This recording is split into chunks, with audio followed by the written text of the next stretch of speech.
Ahmedabad 2008 July 26 വൈകുന്നേരം 6:41. ആദ്യ സ്ഫോടനത്തിന് 5 മിനിറ്റ് മുൻപ് ഇന്ത്യയിലെ വാർത്താ ചാനലുകൾക്ക് ഒരു ഇമെയിൽ ലഭിച്ചു. അതയച്ചത് ഇന്ത്യൻ മുജാഹിദീൻ എന്ന ഇസ്ലാമിക ഭീകര സംഘടന. വിഷയം ഗുജറാത്തിന്റെ പ്രതികാരത്തിനായി 5 മിനിറ്റ് കാത്തിരിക്കുക. 5 മിനിറ്റിന് ശേഷം നഗരം നടുങ്ങി. 21 ബോംബുകൾ. 70 മിനിറ്റ് തിരക്കേറിയ മാർക്കറ്റുകൾ, ബസ് സ്റ്റാൻഡുകൾ, എല്ലായിടത്തും സ്ഫോടനം നടന്നു.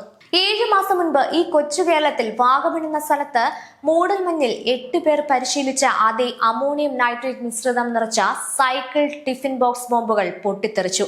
എന്നാൽ ഏറ്റവും കൃത്യമായി ആസൂത്രണം ചെയ്ത ഭാഗം ആദ്യത്തെ 19 സ്ഫോടനങ്ങളായിരുന്നില്ല, അവസാനത്തെ 2 സ്ഫോടനങ്ങളായിരുന്നു. 22 കിലോഗ്രാം അമോണിയം നൈട്രേറ്റും LPG സിലിണ്ടറുകളും നിറച്ച കാർ ബോംബുകൾ 2 ആശുപത്രികളുടെ പ്രവേശന കവാടത്തിന് പുറത്ത് പൊട്ടിത്തെറിച്ചു. ആദ്യത്തെ 19 സ്ഫോടനങ്ങളിൽ പരിക്കേറ്റവരെ ആശുപത്രിയിലേക്ക് കൊണ്ടുവരുമല്ലോ. അപ്പൊ ആശുപത്രിയിൽ കനത്ത ജനത്തിരക്കാവുമല്ലോ. പരിക്കേറ്റവരെ ആശുപത്രിയിൽ കൃത്യമായ സമയമാണ് ജിഹാദികൾ പ്ലാൻ പ്രകാരം അതിന് തെരഞ്ഞെടുത്തത്. പരിക്കേറ്റവരുടെ അടുത്തേക്ക് ഓടുന്ന ഡോക്ടർമാർ, ഭീതിയോടെ ആശുപത്രിയിലെത്തുന്ന കുടുംബങ്ങൾ, രക്ഷാപ്രവർത്തകരുടെ സംഘം, അവരെ തന്നെ ലക്ഷ്യമിടുന്ന ആക്രമണം. ആ 2 ആശുപത്രി സ്ഫോടനങ്ങളിൽ മാത്രം പ്രമുഖ ഡോക്ടർമാർ ഉൾപ്പെടെ 36 പേർ കൊല്ലപ്പെട്ടു. ആകെ മരണം 56. 200-ലധികം പേർക്ക് പരിക്കേറ്റു. അന്വേഷണത്തിന്റെ ചൂടുപലക തെക്കോട്ട് വാഗമൺ. കേരളം ഗൂഢാലോചനയുടെ കണ്ണികൾ പിന്തുടർന്ന അന്വേഷണ ഉദ്യോഗസ്ഥൻ കേരളത്തെ വ്യക്തവും കൃത്യവുമായി മാപ്പ് ചെയ്തു. എല്ലാത്തിന്റെയും തുടക്കം എവിടെയാണ്? അന്വേഷണ സംഘം സംശയിച്ചിരുന്നതിനെ NIAയുടെ കുറ്റപത്രം സ്ഥിരീകരിച്ചു. വരാനിരുന്ന അനേകം ആക്രമണങ്ങൾക്ക് തയ്യാറെടുപ്പെന്ന നിലയിലാണ് സിമി പ്രവർത്തകർ വാഗമൺ പരിശീലന ക്യാമ്പ് സംഘടിപ്പിച്ചത്. അബ്ദുൾ സുബ്ഹാൻ ഖുറേഷി, സഫ്ദർ നാഗോറി എന്നിവരാണ് സംഘാടകർ. കേരളത്തിലെ ഇടുക്കി വനമേഖല അവർ യാദൃശികമായി തെരഞ്ഞെടുത്തതല്ല, മനഃപൂർവ്വമാണ്. ഇടുക്കിയുടെ മലനിരകൾ നഗരങ്ങൾക്ക് നൽകാൻ കഴിയാത്ത സ്വാഭാവിക മറ നൽകി.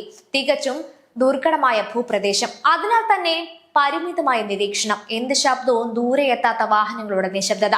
കേരളത്തിൽ ഇതിനകം നിലനിന്നിരുന്ന സിമി ശൃംഖല ക്യാമ്പിന്റെ മുഴുവൻ ലോജിസ്റ്റിക് പിന്തുണയും ഒരുക്കി. ജിഹാദികൾക്ക് വേണ്ട താമസം, അവർക്ക് വേണ്ട പ്രാദേശിക സഹായം, ക്യാമ്പിൽ വരുന്നവർക്ക് ആരുടെയും ശ്രദ്ധയിൽപ്പെടാതെ സഞ്ചരിക്കാനുള്ള സൗകര്യം, പുറത്തുള്ളവർ അറിയാതെ 3 ദിവസം പ്രവർത്തിക്കാൻ കഴിയുന്ന ഒരു സീക്രട്ട് പരിശീലന ക്യാമ്പ്. ഇതിനു മുൻപ് എറണാകുളം ജില്ലയിലെ ആലുവയ്ക്കടുത്ത് ബിനാനിപുരത്തും മറ്റൊരു ക്യാമ്പ് സംഘടിപ്പിച്ചിരുന്നു. അതായത് കേരളം ഒരിക്കൽ മാത്രമല്ല ഉപയോഗിക്കപ്പെട്ടത്. വീണ്ടും വീണ്ടും ജിഹാദികൾ രാജ്യത്തെ ആക്രമിക്കാനുള്ള പദ്ധതി തയ്യാറാക്കാൻ സുരക്ഷിതമായ സ്ഥലമായി കണ്ടത് കേരളത്തെയാണ്. കേരളം ജിഹാദികളാൽ രാജ്യത്തെ ഇല്ലായ്മ ചെയ്യാനായി ഉപയോഗിക്കപ്പെട്ടു എന്നതാണ് ശരി. NIAയ്ക്ക് കാര്യങ്ങൾ വ്യക്തമായിരുന്നു. രാജ്യത്തിനെതിരെ യുദ്ധം നടത്താനുള്ള തയ്യാറെടുപ്പായിരുന്നു വാഗമൺ സിമി ക്യാമ്പ്. ദൈവത്തിന്റെ സ്വന്തം നാടെന്നറിയപ്പെടുന്ന കേരളത്തിന്റെ മലനിരകളിൽ നടന്ന തയ്യാറെടുപ്പാണ് കോൺഗ്രസ് ഭരണത്തിൽ രാജ്യത്തിന്റെ പല ഭാഗത്ത് പിന്നീട് കണ്ട സ്ഫോടനങ്ങൾ, മരണങ്ങൾ, രക്തം ചീന്തിയ കലാപങ്ങളെല്ലാം. ഈ സിമി എന്ന നിരോധിത സംഘടനയുടെ തലപ്പത്ത് മുൻപിരുന്ന ഒരാൾ കേരളത്തിൽ സത്യപ്രതിജ്ഞ ചെയ്ത് പിന്നീട് കമ്മ്യൂണിസ്റ്റ് പാർട്ടി മന്ത്രിസഭയുടെ ഭാഗമായി. വാഗമൺ സിമി ക്യാമ്പ് മനസ്സിലാക്കണമെങ്കിൽ ആദ്യം സിമിയെ മനസ്സിലാക്കണം. കേരളത്തിലെ ജിഹാദികളുടെ പിതൃസംഘടനയാണ് സിമി. ജമാഅത്ത് ഇസ്ലാമിയുടെ യുവജന വിഭാഗമായാണ് student Islamic movement of India രൂപം കൊണ്ടത്. 1990കളുടെ അവസാനത്തോടെ ഇന്ത്യയിലാകെ 20,000-ലധികം അംഗങ്ങൾ സംഘടനയിലുണ്ടായിരുന്നു. ഇന്ത്യയിൽ ഇസ്ലാമിക ഭരണ സംവിധാനം സ്ഥാപിക്കണമെന്ന ആശയം ഈ സംഘടന പ്രചരിപ്പിച്ചു. അവർ ജിഹാദിനെ ഇസ്ലാം സമൂഹത്തിൽ മഹത്വൽക്കരിച്ചു. സർവകലാശാലകളിലും പട്ടണങ്ങളിലും നഗരങ്ങളിലുമായി അവർ അവരുടെ സ്ലീപ്പർ സെൽ ശൃംഖല തന്നെ സൃഷ്ടിച്ചു. 2001 സെപ്റ്റംബർ 11 ആക്രമണങ്ങൾക്ക് ശേഷം ഇത്തരം സംഘടനകളുടെ അപകട സാധ്യത മുൻനിർത്തി ഇന്ത്യൻ സർക്കാർ സിമിയെ നിരോധിച്ചു. രേഖകളിൽ സംഘടന അവസാനിച്ചു. പക്ഷേ യഥാർത്ഥത്തിൽ മറ്റൊന്നാണ് സംഭവിച്ചത്. ഏറ്റവും തീവ്ര നിലപാടുള്ള വിഭാഗം പൂർണ്ണമായി അണ്ടർഗ്രൗണ്ടിലേക്ക് മാറി. അവർ അപ്രത്യക്ഷരായി. പിന്നീട് ഒരു ദിവസം അവർ ഇന്ത്യൻ മുജാഹിദീൻ എന്ന പേരിൽ പുനർസംഘടിതരായി. ഒരിക്കൽ കൂടി പഴയ സ്ലീപ്പർ സെല്ലുകൾക്ക് ജീവൻ വെച്ചു. അവർ രാജ്യം മുഴുവൻ പഴയ നെറ്റ്വർക്ക് വിപുലമാക്കിയെടുത്തു. 2007 മുതൽ 2010 വരെ ബാംഗ്ലൂർ, ജയ്പൂർ, അഹമ്മദാബാദ്, ഡൽഹി തുടങ്ങിയ നിരവധി ആക്രമണങ്ങൾ നടത്തിയ സംഘടനയായിരുന്നു അത്. വാഗമൺ ക്യാമ്പും അവരുടെ പ്രവർത്തനത്തിന്റെ ഭാഗമായിരുന്നു. ഇക്കൂട്ടരിലെ മറ്റൊരു വിഭാഗം പിന്നീട് PFI എന്ന സംഘടനയിലേക്ക് ചേക്കേറി. കേരള സർക്കാർ തന്നെ ഹൈക്കോടതിയിൽ സമർപ്പിച്ച മറുപടി സത്യവാങ്മൂലത്തിൽ PFIയെ നിരോധിക്കപ്പെട്ട സിമിയുടെ പുനർജീവനം എന്നാണ് വിശേഷിപ്പിച്ചത്. 2022 സെപ്റ്റംബറിൽ കേന്ദ്ര സർക്കാർ UAPA പ്രകാരം PFIയും നിരോധിച്ചു. ഒരു നിരോധിത സംഘടനയായ സിമിക്ക് ഉണ്ടായ 2 അവിഹിത ഗർഭമാണ് ഇന്ത്യൻ മുജാഹിദീനും പോപ്പുലർ ഫ്രണ്ട് ഓഫ് ഇന്ത്യയും. 2 പിൻഗാമികൾ.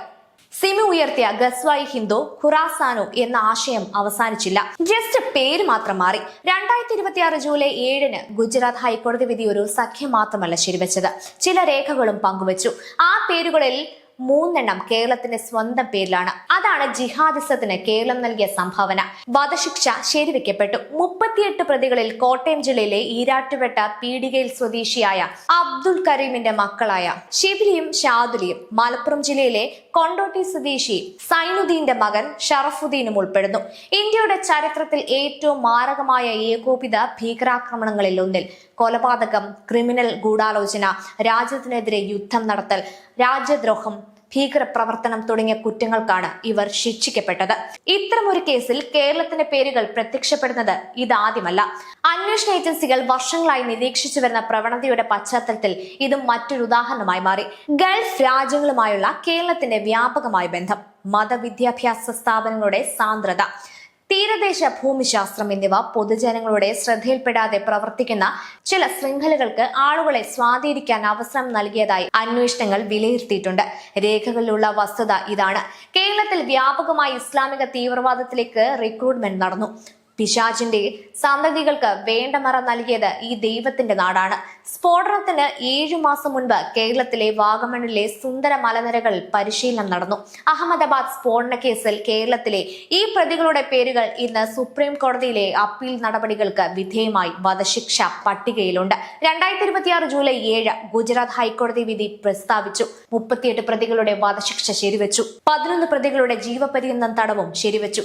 ശിക്ഷിക്കപ്പെട്ടവരിൽ സിമിയുടെ മുൻ ദേശീയ പ്രസിഡന്റ് സഫ്ദർ നാഗൂറിയും ഇന്ത്യയിലെ 11 സംസ്ഥാനങ്ങളിൽ നിന്നുള്ള മറ്റു പ്രതികളും ഉൾപ്പെടുന്നു. ഇരകൾക്കും അവരുടെ കുടുംബങ്ങൾക്കും നഷ്ടപരിഹാരം കോടതി അനുവദിച്ചു. 2008 സ്ഫോടനങ്ങൾ, 2022 പ്രത്യേക കോടതിയുടെ വിധി, 2026 ഹൈക്കോടതിയുടെ സ്ഥിരീകരണം. 56 കുടുംബങ്ങൾ 2008 മുതൽ 18 വർഷം നീതിക്കായി കാത്തിരിക്കുകയായിരുന്നു. വാഗമണ്ണിലെ ആ കാടുകൾ ഇന്ന് നിശബ്ദമാണ്. അവിടെ പരിശീലനം നേടിയ ശൃംഖല പിന്നീട് കോടതി വിധികളിലൂടെയും NIA അന്വേഷണങ്ങളിലൂടെയും അതിന്റെ പിൻഗാമി സംഘടനകളുടെ നിരോധനത്തിലൂടെയും തകർക്കപ്പെട്ടു. കേരളം മോഡിക്ക് മുന്നേ ജിഹാദി തീവ്രവാദത്തിന്റെ ഒരു നഴ്സറി മാത്രമായിരുന്നില്ല. അഹമ്മദാബാദ് സ്ഫോടനം വരെ എത്തുമ്പോഴേക്കും അതൊരു ജിഹാദി സർവകലാശാലയായി വളർന്നിരുന്നു എന്ന ഒരു നിരീക്ഷണം ഈ കേസിനെ കുറിച്ച് നമുക്ക് നിസ്സംശയം പറയാം. ചില കോടതി വിധിക്ക് സമയമെടുക്കും, പക്ഷെ അവ ഒടുവിൽ എത്തിച്ചേരും. കാലന്റെ കയറുമായി വൈകിയാലും അത് കൊണ്ടേ പോകും.